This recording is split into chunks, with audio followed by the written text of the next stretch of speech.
Hi, welcome to Read to Me. Today I will be reading chapters 1 and 2 of R.L. Stine's The Fear Street Saga, Book 1, The Betrayal.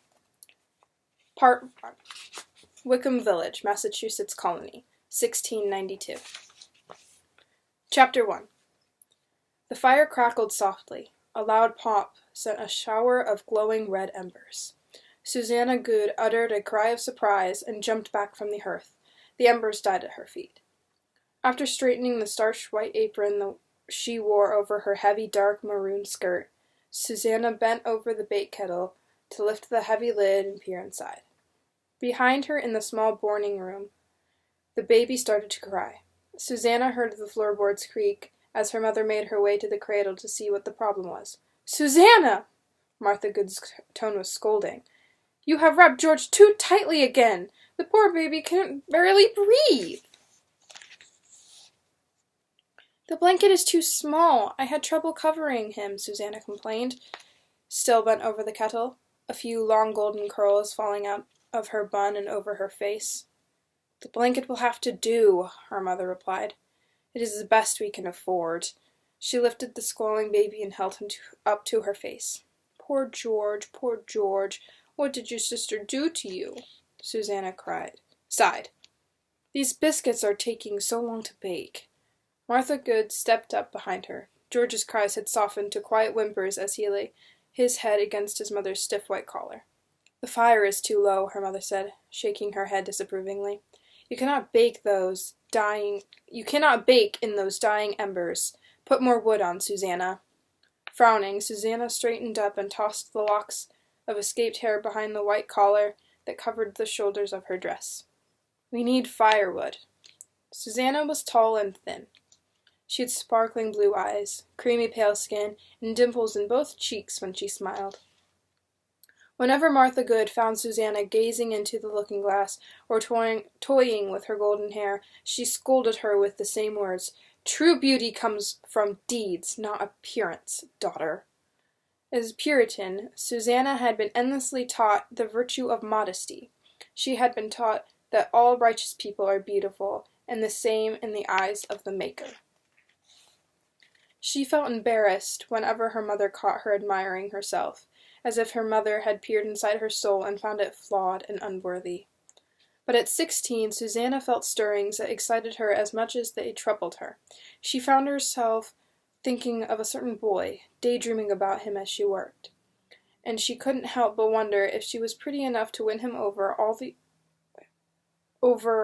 other girls in the village of Wickham. Martha Good held the baby and rocked him gently as she stared disapprovingly at the fire. "Where is your father? He will want his biscuits on time, but he will not have them if he is not here." "I believe he is at the Commons tending the cows," Susanna told her. "Cows," her mother scoffed. "Bags of bone, you mean." She lowered her gaze sadly to the baby she held. "It is a wonder we survived, George." Susanna started toward the door. "I will get the firewood and fetch father. I was going out for a walk anyway," Susanna insisted. "Susanna, please," her mother said, fear clouding her eyes. "You must stop taking solitary walks. You must not do anything at all, to attract attention to yourself." She gazed intently at her pretty daughter. Then she added in a low whisper, "You know the dangers. You know what is going on here." She gazed intently at her pretty daughter. "Oh, sorry." "Yes, mother," Susanna replied impatiently. "But I think I can go out for a walk without—" "They took Abigail Hopping from her house last night and dragged her to the prison," her mother said softly. "The poor woman's screams woke me." Susanna uttered a shocked gasp. "Abigail Hopping? A witch?"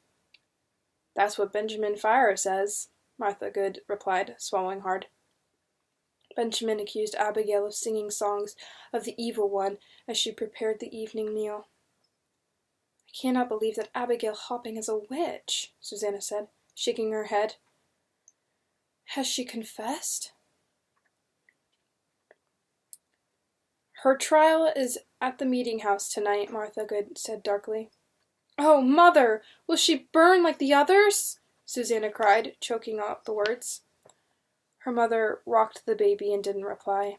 There's so much evil about, daughter, she said finally. 3 witches uncovered in our village by Benjamin Fire since summer began. I beg you to be careful, Susanna. Stay in the shadows. Give no one reason to suspect you, or even to notice you. Susanna nodded. Yes, mother. I'm only going to the commons for firewood. I shall be back quickly. She pushed open the door, causing a flood of bright sunlight to wash over the dark room. No, stop! Her mother cried. Halfway out the door, Susanna turned, her blue eyes flashing, an impatient frown on her face. Are you going out with your head uncovered? Martha Good demanded. Where are your thoughts, dear? I am sorry. Susanna returned to the room, took her white cap from its peg, and pulled it down over her hair. I will hurry back, she said.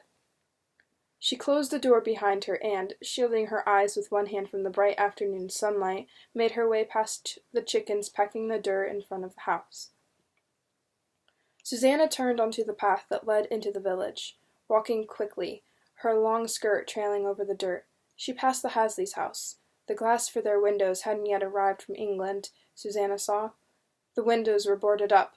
Mr. Hasley was bent over his vegetable garden and didn't look up. At the meeting house, she saw someone up on the shingle roof working to attach a brass weather vane above the chimney. The village magistrate, Benjamin Fire, a troubled expression on his face, was just entering the building. Susanna stopped short and waited until he had disappeared inside. A cold shudder ran down her back as she thought of Abigail Hopping. I know Benjamin Fire is a good and righteous man, Susanna thought, but I am afraid of him, just as everyone else in Wickham is. As village magistrate, Benjamin Fire was the most powerful man in Wickham. He was also the wealthiest. His home, the biggest in the village, stood across from the meeting house. The aroma of roasting beef wafted from the summer kitchen as Susanna strode past. The Fires were so prosperous, Susanna thought, unable to suppress a feeling of envy.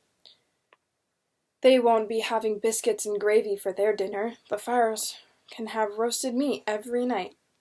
Susanna knew that the Fire brothers, Benjamin and Matthew, were the most prosperous men in Wickham because they were the most worthy.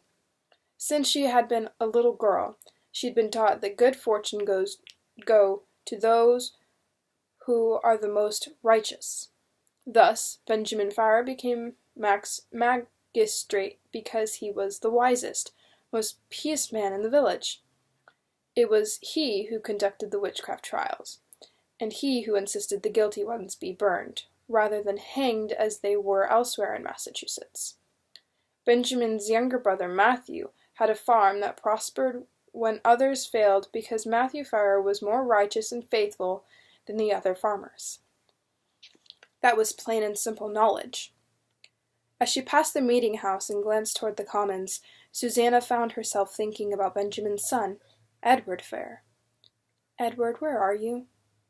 Are you thinking about me? Oh! She cried as she stumbled over an enormous pink pig spotted with black and went sprawling onto the hard ground. The pig grunted a loud protest and scrambled off the path. Susanna picked herself up and brushed the dust off the front of her white apron. That will teach me not to have improper thoughts, she scolded herself, straightening her cap over her hair. But how can thoughts about Edward be improper? She saw her father at the far end of the commons, a large rectangular pasture in the center of the village. He was busily raking a section of ground and didn't see Susanna wave to him. Mr. Franklin, the blacksmith, was at his anvil in the front of his shop, pounding noisily on a sheet of tin as Susanna hurried past. She smiled at Franklin's apprentice, a boy named Arthur Kent, who was tending the bellows, which were nearly twice as big as he was. Behind the blacksmith's shop were the shimmering green woods. Tall poplars and beech trees leaned in toward the village. Behind these, the woods grew dark with pines, oaks, and maples. A village woodpile stood at the edge of the woods, logs neatly chopped and stacked. But Susanna's eyes were focused on the woods. Sunlight filtered down through the shimmering leaves, sending rays of light darting over the ground. Black and gold monarch butterflies fluttered in and out of the shafts of the white light. I shall take a short walk into the woods, Susanna decided. It felt good to be out of the dark house, away from the heat of the cooking hearth, away from the crying baby, away from her chores and the watchful eyes of her mother, away from the heavy fear that hovered over the entire village these days. Susanna stepped into the woods, dry twigs cracking beneath her heavy black shoes. As soon as she was hidden by the trees, she pulled off her cap and shook her hair free. She walked slowly, raising her face to the shafts of bright sunlight. Her dress caught on a low bramble. She tugged it free and kept walking. A scrabbling sound nearby made her spin around, just in time to see a brown and white chipmunk scurry under a pile of dead leaves. Susanna tossed her long hair back and took a deep breath. The air smelled piney and sweet. I'm not supposed to enjoy the woods, she thought, her smile slowly fading. Susanna had been taught that the woods were a place of evil. As if mirroring her thoughts, the trees grew thicker, shutting out the sunlight. It became evening dark. Away from civilization, deep in the woods, was where the evil one and his followers dwelt, Susanna had been taught. The witches of the village came here to dance their evil dances by moonlight with the evil one and his servants. The evil one and his servants lived deep in the holes in the ground, hidden by scrub and thick shrubs. Susanna believed that if she wandered alone into the darkness of their domain, they might reach up and grab her and pull her down into their netherworld of eternal torture and darkness. The air grew cooler. From a low branch just above Susanna's head, a dove uttered a deep-throated moan, cold and sorrowful. Susanna shuddered. It is so dark, suddenly so cold, she said. Time to go back. As she turned, she felt strong hands grab from behind. The evil one! She cried. Chapter 2. Let go of me! Susanna screamed. To her surprise, the hands obediently released her. She spun around, her blue eyes wide with fright, and stared into the laughing face of Edward Ferrer. Do I look like the evil one to you? He asked. Susanna felt her face redden. She glared angrily at him. Yes, you must be the evil one, she said. Why else would you be out in these woods? I followed you, he replied, his expression solemn. Edward was tall and good-looking. He wore a wide-brimmed black hat over his straight dark brown hair, which fell below his ears. His grey doublet was made of the finest linen. The cuffs at the end of his sleeves were white and stiffly starched. His navy-blue breeches ended just below the knee. Grey wool stockings covered his legs. On his feet were Dutch-style clogs fashioned of dark leather. No other young man in the village dressed as well as Edward. He seemed to take his clothing as seriously as he did everything else in life. In private, some villagers criticized his fancy dress, accusing him of the sin of pride. But no one dared criticize him in public, for Edward was a Ferrer, and Benjamin Ferrer's son, and no one would dare say a word against Magistrate Ferrer or his son.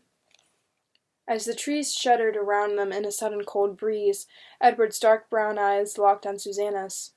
We should not joke about the evil one, he said, lowering his voice.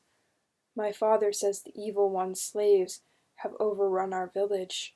I am so afraid these days, Susanna confessed, lowering her gaze to the dark ground. I keep dreaming about Faith Warburton. She was my friend, Susanna stammered. I know, Edward muttered softly. They seized her as a witch, because she wore a red ribbon in her hair. They burned her. Susanna's words were cut short by a sob. Edward placed a hand on Susanna's trembling shoulder. I know that my father must have had proof of your friend's evil practices. He appears stern, but he is a fair and just man, Susanna. We should not be here together. We have to stop our secret meetings. They put me in great danger, Susanna said softly. You are in no danger, Edward replied. I wanted to talk to you, Susanna. I wanted to... Before Susanna could back away, Edward had his arms around her waist. He lowered his face to hers and kissed her. The hat tumbled off his head, and he pressed his lips against hers, urgently, hungrily. Susanna was breathless when she finally pulled free. You are suffocating me," she exclaimed, grinning at him. She raised a hand to his shoulder. "What if the evil one is watching us?" she teased. To her surprise, he pulled away from her touch. His dark eyes flared with anger. "I told you," he warned. "Do not joke about the evil one." "But, Edward," she began. His intensity always startled her. "You know I cannot bear blasphemy," he interrupted in a low, steady voice. They had been meeting secretly for weeks, stealing moments behind the grain barn or behind the trees at the river bank. Susanna had been surprised by Edward's seriousness, by his solemn attitude about most things. She liked to tease, but quickly learned he didn't share her sense of humor. Why did she care so much about him? Why did she think about him night and day? Why did she dream about being with him forever? Because he needed her. Because he seemed to feel as she did. She gazed up at him coyly. "Being here alone together in the woods, that is a crime against village custom," she said. "What do you think your father would say?" He picked up his hat from the ground, gripping it tightly in one hand. "Being here with you, Susanna, is no crime." "Why is that?" she teased. He hesitated, gazing at her as if trying to see inside her head, to read her thoughts. "Because we love each other," he said finally. And before she knew it, they were wrapped in each other's arms again. "I want to stay here," Susanna thought happily. "Stay here with Edward in the dark woods, live in the wild together, just the two of us, away from the village, away from everyone." She pressed her cheek against his, surprised that his face was as hot as hers. A sudden noise made her cry out and pull away. "Voices! Edward, someone else is here!" she cried, raising her hands to her cheeks in horror. "We're caught!" Alright. So, that was chapters 1 and 2. I hope you enjoyed. Sorry if I started reading a little quickly. I didn't mean to do that. Also, my mom started talking downstairs, so that's why I started doing that near the end. Anyway, right here, you can press that circle and subscribe, and down here will be a video. Thank you for watching, and, well, bye my bookworms. See you next time.